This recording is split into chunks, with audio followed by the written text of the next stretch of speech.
Hey you, welcome to the channel. If you are new here, I have been living in Switzerland since past 15 years, and in today's video we are going to discuss how much money do I spend living in this country. Now I also made a video about how much money I have made living here in last 15 years. Go and check that video out first, and then afterwards you can have an idea how much of that money I end up spending. Alright, so let us start with the first and the biggest expense that is on my list, and that would be the rent. Now, as you may know or may not know, Switzerland is really a place for renters. Around say 70 to 80% of people here in Switzerland do not own their own home. They end up renting this place. This has quite a lot to do with how much capital intensive it is if you want to buy a apartment or even a house, which is a bigger amount. In most cases though, rent is preferred because the amount of money required to buy a land can be quite a lot, which most of the population cannot afford. Also, there are many rules around which protect a person paying rent, and also the responsibility behind which would be lower in case you're renting. So I have been living quite a lot in different parts of this country, so I have a good idea of how much it will cost more or less. Of course, if you end up living in a big city such as in Zurich or Geneva, which is the most popular one, the rent are quite crazy. For a one-bedroom apartment, you could expect to pay 2000 plus Swiss francs every month. In Geneva, it would be a bit higher, and it is not that easy to find a place. Now, if there will be an apartment free, you can expect thousands of applications, lots and lots of people trying to get the same apartment as you. So good luck finding a place to live in city of Zurich or in Geneva. Of course, if your budget is higher, which can be more than 4,000, 5,000, which not a lot of people can afford, in that case, it might be a bit easier to rent out or to find properties around the city center. But for most of the people or average people such as us, we have to go out and live outside in suburbs, which is a bit more budget friendly option. Now, for example, I live 20 minutes outside the city center. I am well connected with the highway, and I pretty much drive, so for me it makes sense. The place where I'm living, I pay rent of 1,300 Swiss francs every month. Electricity and water is a bit separate, but we do not pay that much money for them. At the end of the day, every month you can expect I pay 1,350 Swiss francs all inclusive. Now, the apartment is not that big, it's just a one-bedroom apartment, but also it was made back in 70s and 80s, so it is not very new. The public transport is not the best here, but as I said, since I drive, for me it makes total sense. Also, once you start renting a property, a owner cannot just increase the rent every year. So in this case, compared to countries such as US and Canada, we are very well protected.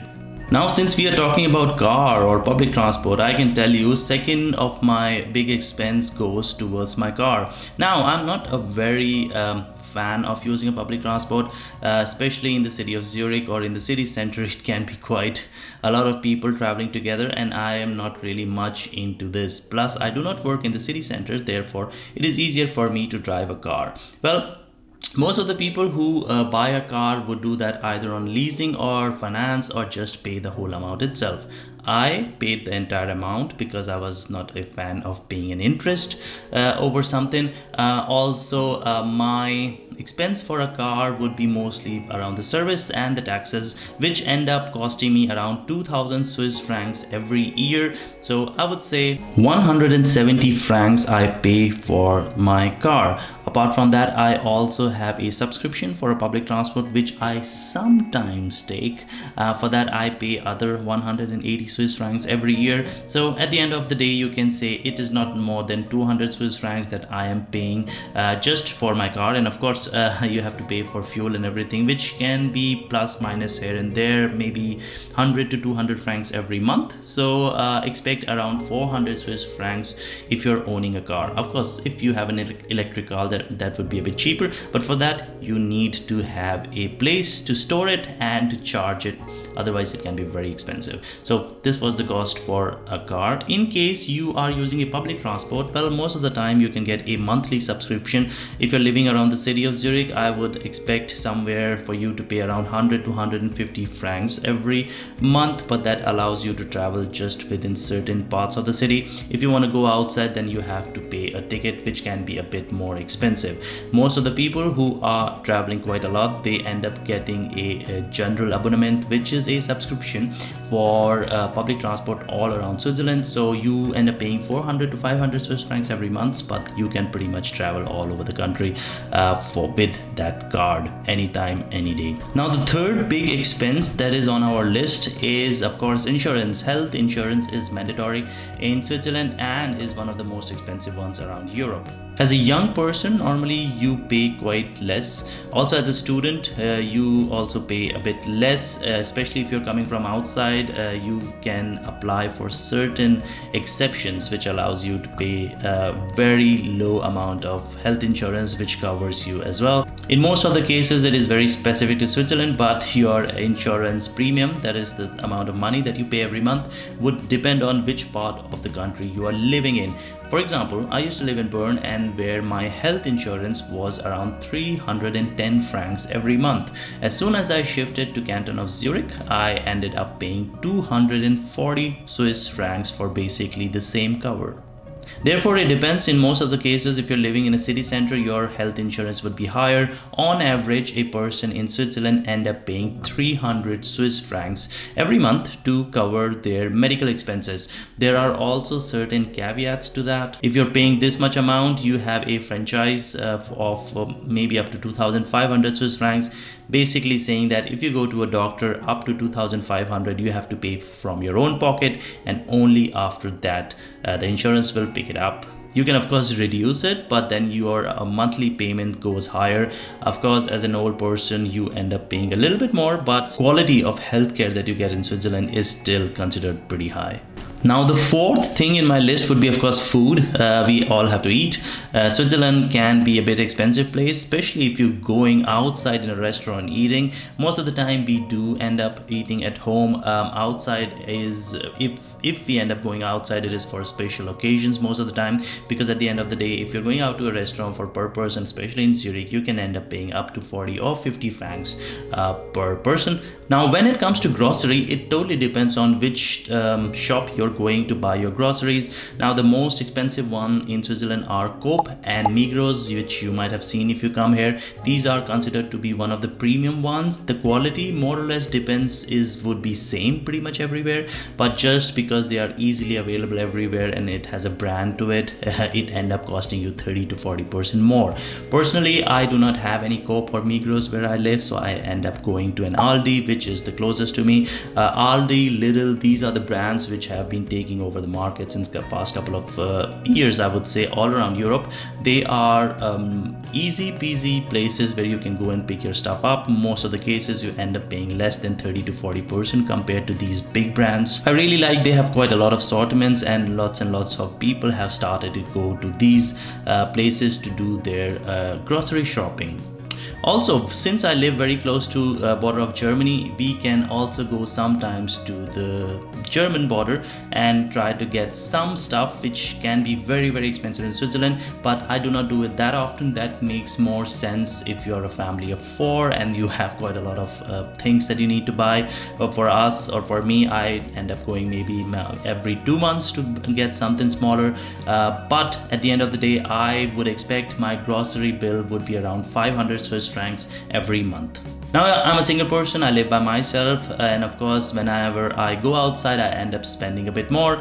Just if you're going outside, you can expect every weekend maybe 100 to 200 Swiss francs just for food. Of course, if you have hobbies, then your things would be way more higher. More and more for food, I would expect to pay around 600 to 700 francs per month as a single person. Now one thing is rent and the car and the insurance. You can reduce it based on where you're living. So if you're living in some other cantons, you might expect to pay a bit less. However, for grocery, pretty much the prices are same. So no matter where you're living in Switzerland, you would end up paying the same amount. Of course, you can adjust your budget based on, you know, how much quality stuff you want or how many options you want to buy. As a student, I used to end up spending around 100 or 200 Swiss francs, because I was pretty much cooking simple things and not going too much outside. Therefore my budget was quite restrained. However, since I'm working, I have opened it quite a bit, and therefore for a working person I would not expect to for a grocery budget to go more than 1,000 Swiss francs. So within that, for one person, you should be able to cover yourself. Now the fifth item on the list, did you knew that in Switzerland the Swiss people travel quite a lot? I would expect, not sure though, in Europe Swiss people could be the one who would be traveling quite a lot. Of course it makes sense, since there is such a high amount of disposable income available to Swiss, that they of course travel quite a lot. And especially since it's a very small country, people mostly go to their neighbor countries such as in Italy or in Germany to travel, or within around Europe for most of their holiday destinations. Now I have been also started to travel quite a lot since past couple of years. More or less my traveling budget would be before I used to take at least one holidays every year, but it has increased quite a lot now. So I would say if I have to budget it, I would expect my monthly budget for traveling would be somewhere around 400 Swiss francs if I distribute it every month, because when we do end up going out to a holiday, it can cost us quite a lot. Most of the time I go to Asia or to Americas or somewhere in Europe, not that much anymore, but yeah, the price for the ticket of a plane can be up to 700-800 Swiss francs, and then of course wherever you're living around that, in a hotel, etc., it can cost up, ending you cost for one trip up to 3,000 if you're leaving Europe. Now since I'm a Swiss citizen, I do not really have to pay any administration fee to renew my permit, etc. But before, when I was not a citizen, I had to pay every year around 180 to 200 Swiss francs just to renew my permit.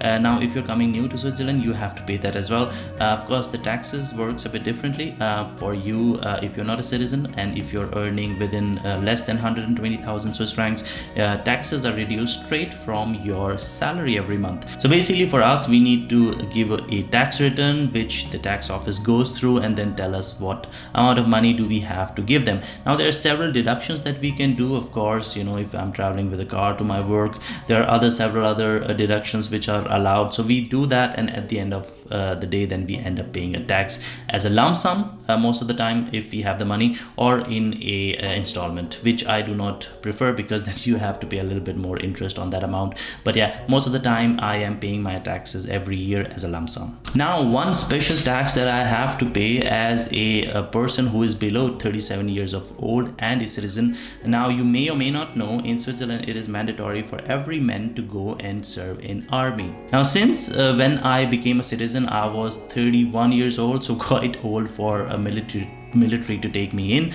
Therefore for these people, or for in cases where a person do not want to go to a military or do any social services, in that case they have to pay 3% of their every yearly income to military. I therefore have to pay every year 3% of my income for the military purposes, and I have to pay it till 37. Now there are certain small expenses here and there, such as the insurance for illegal insurance, insurance such as for travel insurance. These things more or less cost me also around 50 francs every month. They are not that expensive, but these things adds up. Also, since you're driving, you sometimes get a ticket because you parked somewhere wrong or you're speeding. So that also I budget around 50 francs every month. Also I have to pay for my parking, which I'm paying outside, so that is also 50 francs. So more or less all the miscellaneous end up costing me 200 Swiss francs every month. So more and more on average, I would expect every month my expenses to be 2,800 Swiss francs. Now it may sound quite a lot, which it is a lot, but also because I have quite increased my things that I do. Lots of things you can reduce it if you do not earn that much. As a student, I've always said that you can be fine with 1,200 Swiss francs as well. Not in the city of Zurich maybe, but outside it should be fine. Also based on your time of your life, wherever you are in your career, your expenses will increase or decrease. I would say most of my money is for the time being going towards the rent and towards traveling. Well, this was the video about how much money I spend. If you have any questions, write it on the comment section. If you want to reach out to me directly, you can write to me on Instagram, the link to which is on the detail section of this YouTube video. Also, I have a second channel where I put my vlogs and my travel related stuff, so you can check that one out as well. The link to that is also on the detail section, and I will see you in my next video. Till then, have a great day.